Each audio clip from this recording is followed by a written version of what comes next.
Good morning, everybody. Haven't had a chance to get out in at least 2 weeks. Life hit the fan. Cat's been really sick, and I didn't think it was right to go fishing while he's struggling in here. So, been kind of stuck inside. Ran out of all the content that I've been pushing out, double uploads with last year's breakdowns and everything. I've been really trying to push to keep the content out, but sometimes stuff happens. What can you do? So I have been asked quite a few times about what cameras I use on the water, for when, for what. So I figured this would be a really good opportunity to go over some of the various cameras I use, like different DJIs, the phone cameras, GoPros, drones, all that, and show some clips of that. So that's basically the plan for today. I'm hoping if the rain lets up, or tomorrow maybe doesn't rain as much, I could jump on one of the floating devices I have and get out and cast a rod a few times. But we'll see what happens. If I do, maybe there'll be a Wednesday episode again this week. But never fear, we got Monster Adventure coming up at the end of next week. 4-day camping trip with the one and only Forest Sounds. Going to be epic as always. Lots of great content, lots of great fun. So for now, let's start off with the cameras. First camera I'm going to start off with is the one I use the least out of all of them. The reason I use this camera the least is because of the stability control. If I turn it on my Sea-Doo, you could barely watch the footage. But the camera I'm talking about here is the DJI Pocket. This is the first one. There is a Pocket 2. But I use this more when I'm on shore, when my batteries are dying, as an emergency camera. The good thing is it has the gimbal. You could set it on your face. And with that, when you're setting it on your face, it'll follow you, and you don't have to really worry about getting out of frame or whatnot. Now, I do find that when I'm holding this and selfie shooting, it's too close to my face. So what I did is I went on Wish, and you buy a little lens attachment that's magnetic, just clips on.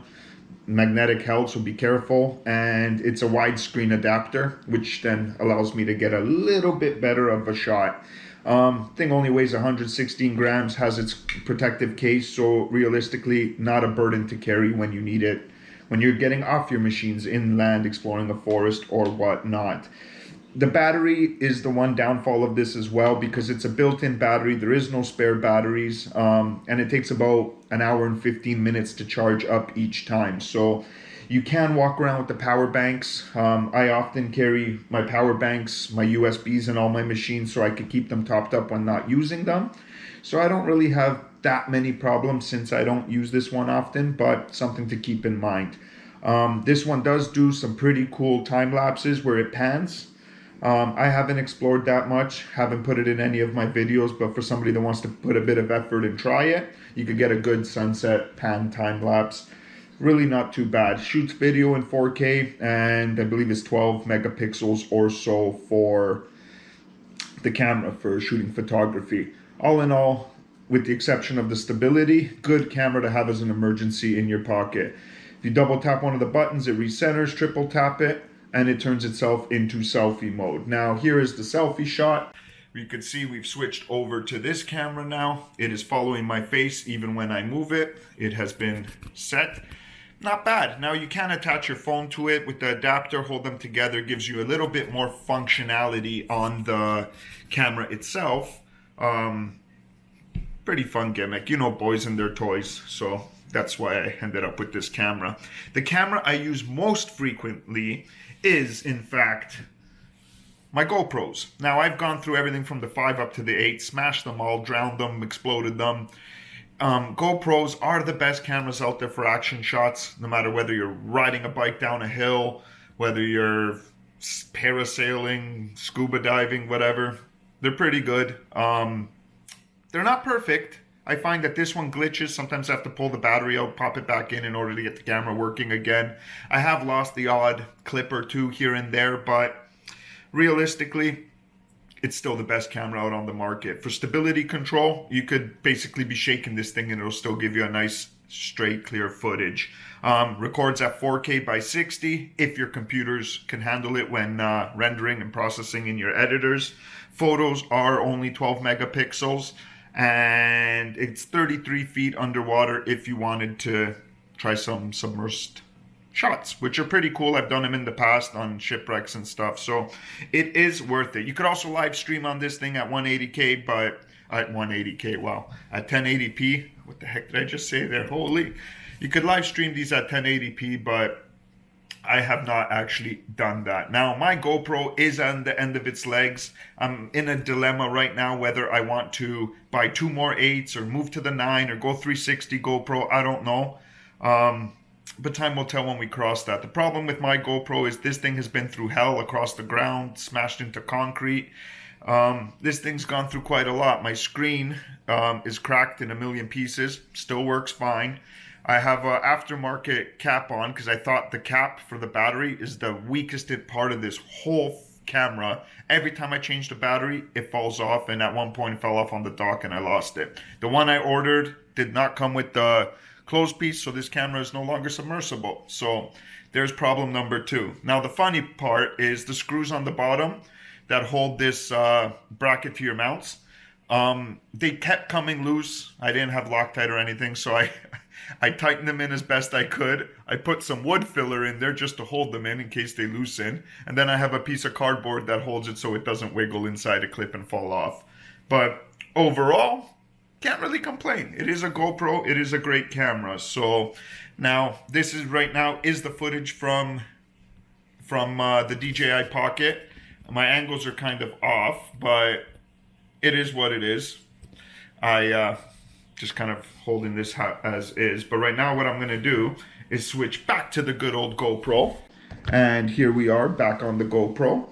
And let's go from there. Now the next camera I use, not as often, but realistically with the technology, the way it's changing, the way everything's improving, it's quite insane, is a cell phone. I am trying to find the right way to mount this on my Sea-Doo. For certain reasons I'll get into in a second. I just haven't gotten there yet. So I don't use this often, but when the GoPros die, I'm another great backup. And I think it's 10 times better than the Pocket anyways. So if you only have room to carry one, you would carry this one, I would say. The GoPro, I carry 8 batteries with it. The chargers, like I said, I have the USB and the power banks to keep them going. But the worst thing is when you run out of battery. At least the technologies on these phones are getting better. I'm using the S21 Ultra 5G. This thing has 5 cameras, 50 different modes. It is absolutely quite impressive what this camera can do. If you're shooting in 4:3 ratio for social media, I believe it gets up to 108 megapixels, which is absolutely phenomenal. As somebody that did a lot of photography in the past, I used to have DSLRs, everything, and I'm really thinking that cameras and their technology are kind of ruining photography. There's still a lot to be said about the fun of setting up your camera and trying to get the right shot, but realistically nowadays you could significantly cheat. It has 100 times digital zoom, which if you're actually in digital zoom, it's hard to get your shot. Obviously you lose a lot of quality when using 100 times, but where you can get with it is absolutely amazing, as I'm going to show right now, or am already showing. But then you have optical zoom up to 30, and you can still get some pretty crisp shots with 30.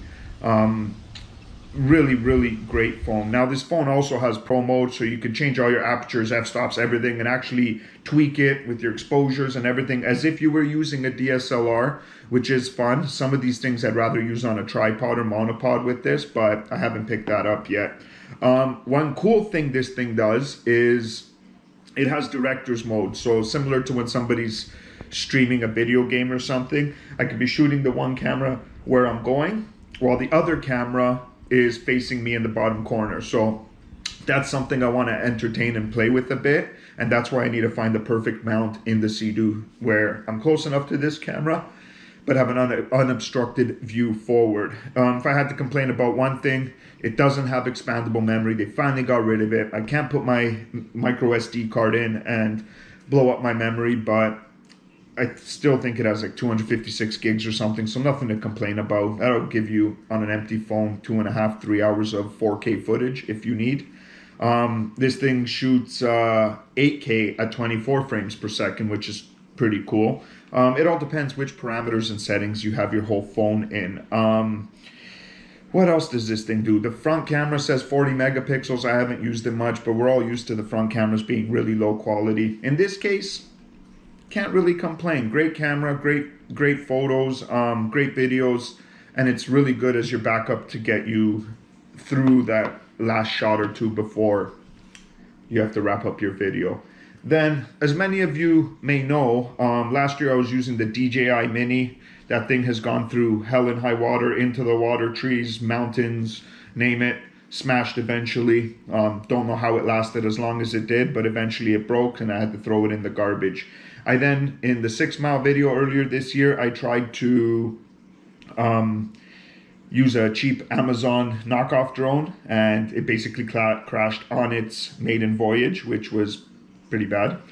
So then I said, you know what, it's time to just stop this nonsense, just get my DJI Mini 2. It is, for the size of it, how compact it is and easy to travel with, it's great for when we're taking our Sea-Doo adventures, don't have to carry these big massive cases for the Mavic. The Mini 2 actually comes in this little pouch like this, which is nicer than the one from the Mini 1. But I don't use that pouch because I already have my other bags set up and everything. With the Fly More package, you get your extra 2 batteries, which come in the charger. Now, what they've done different with the charger this year is you have your output as well. So theoretically, you could use this to charge your other devices. I won't ever need to do that because I carry a power bank, and because these batteries really don't last as long as you would want them to in the air. I don't want to use them up to charge something else. The battery power on the Mini 2 is 1 minute better than the Mini, which seems like nothing, seems irrelevant, but I guess every second counts when you're in the air. And it has a rating for 31 minutes in absolute pristine conditions, no wind. So at least you get the 3 batteries, have the option in an emergency to charge your phone if you needed to. Now, what they also did with the Mini 2 is they really redesigned this controller. It feels durable and strong. In the bottom, you have your joysticks that you screw into your analog pads here, whatever they're called. They are metal now, metal on metal, a lot more durable. I screwed one in, left the other out just to show it, but really not bad, feels quite sturdy. They put the normal, cine mode, or sports mode for your different speeds in the air right on the controller, so you could actually, I find, switch a lot quicker right now with the thumb, and that's convenient.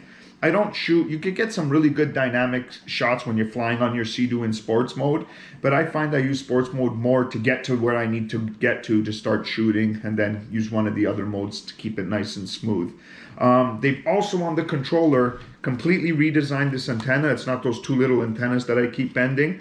It's part of what holds your phone up here as well.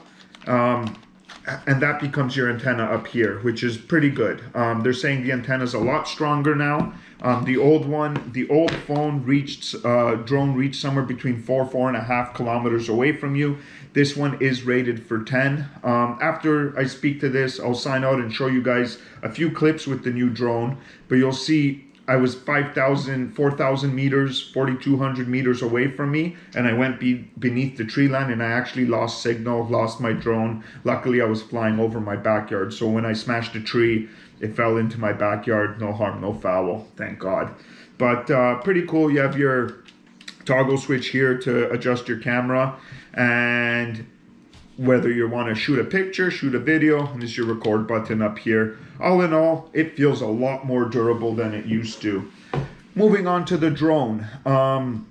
Right off the bat, you can see this time on the Mini 2, which is going to be really good for me for carrying them, they put a protective strap that basically protects your drone, holds the blades together so you're not destroying them.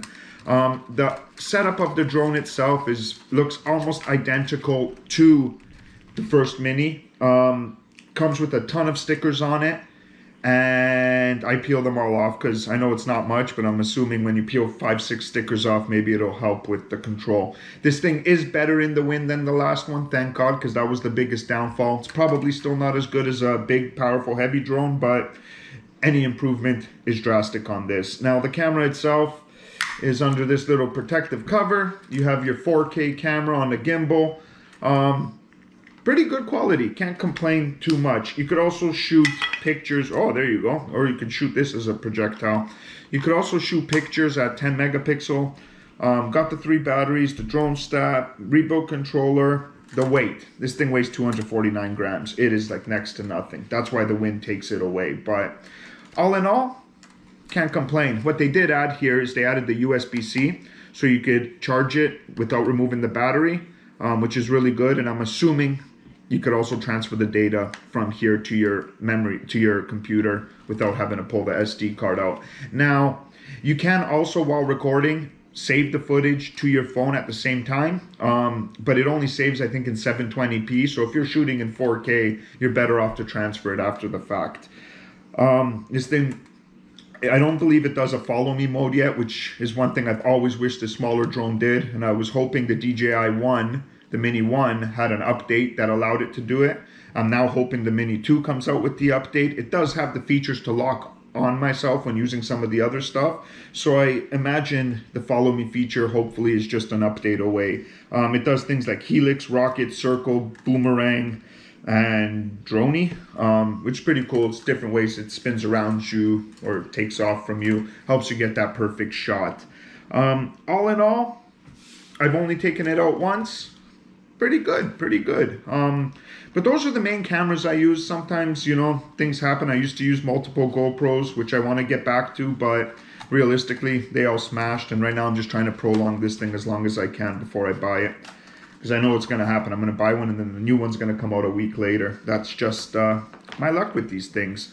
But overall, those are the cameras I use. I'm going to leave off here with some drone shots from the new drone that I tried out yesterday. I'm dying to see how they look on video and edit, but that's about it. If you have any questions, want any additional information on how these cameras work, what you can or cannot do with them, how to use them, what I recommend, or even if you want to give me some of your recommendations on what cameras you use, what I should try, or what I have overseen and not tried, please always drop a comment. Love to hear from you. But for now, here's some drone footage. Thanks for watching, and we'll see you in a few days on the next real adventure. Outdoors. Come on, weather. It's supposed to be like August. Ugh. Peace.